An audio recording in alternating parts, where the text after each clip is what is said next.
Hey, this is Alexa Peterson with the Hitting Vault. I'm going to be doing a swing analysis on Bryce Harper. This is his home run from last week against the Nationals. He hit it a projected 485 feet.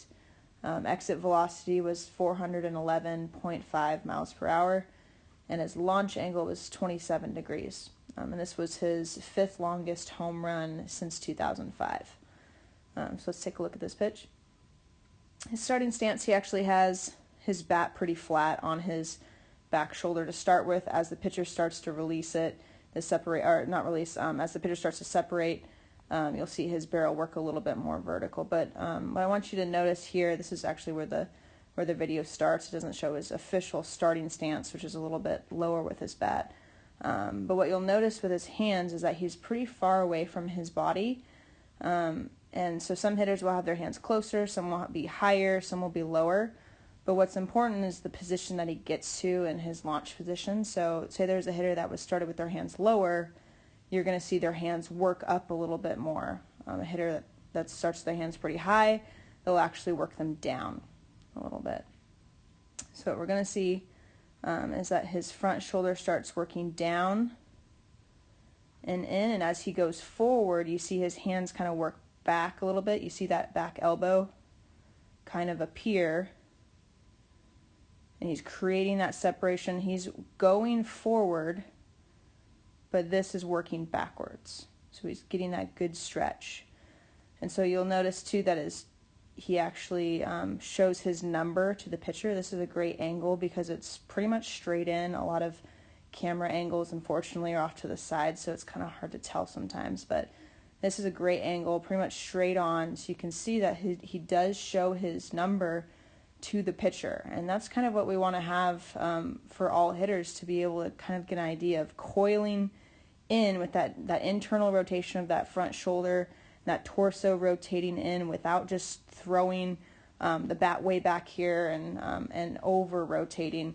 You do want to have some internal rotation here. So then when you go and you stride forward, get to your launch position, it'll then work its way out and create a lot of torque and tension. So he's basically working in, and then it's going to work back out. So he goes forward, gets to his launch position there. Knob is kind of down towards the catcher. Hands are a little bit closer. He has some good torso tilt or hip hinge, whatever you like to call it. This pitch was left inside, kind of right on the corner. He rotated really well. Belt buckle turning to the pitcher. Getting his shoulders at the right angle there too. There's his barrel. This pitch is a little bit lower in the zone. You can see him starting to firm up his front side right at contact. Becomes firm. Good extension all the way around. Let's check out from the side view.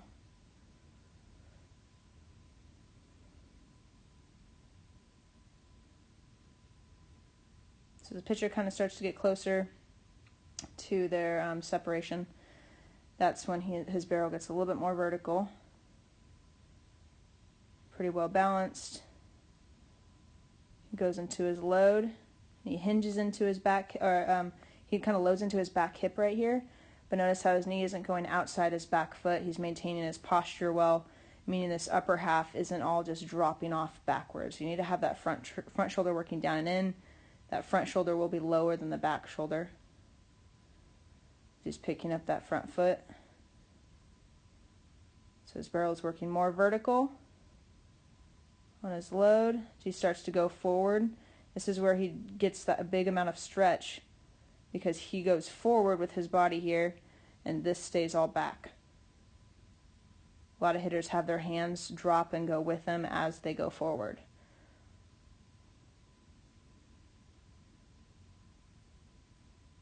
Gets to his launch position about there. Front shoulder slightly lower than his back shoulder. Knob is kind of down towards the catcher. You see he's pretty well balanced between his feet.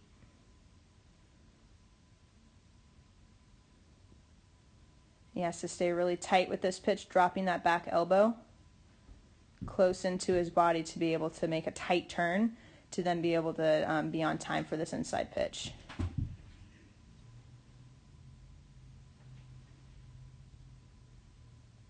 Great hip rotation. Close to contact. His front knee kind of locks out, and you don't have to lock out when you're making contact with the ball, but as you get closer, it needs to become more firm.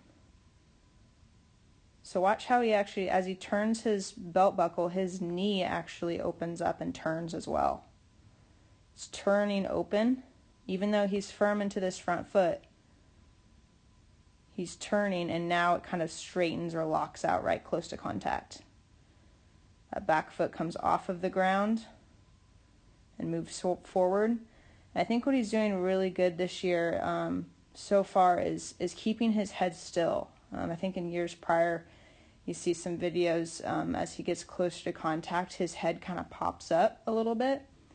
But what he does a really good job on this particular swing, and why I think he's been really successful so far this year, is he's staying really grounded with his head. His head isn't popping up. He's not coming up and out of his legs, which can have an effect on you making good contact with the ball. So if we watch his head here, stays really well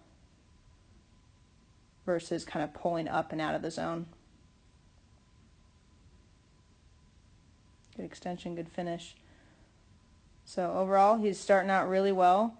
Like to see him have another good year and to see how far he can go.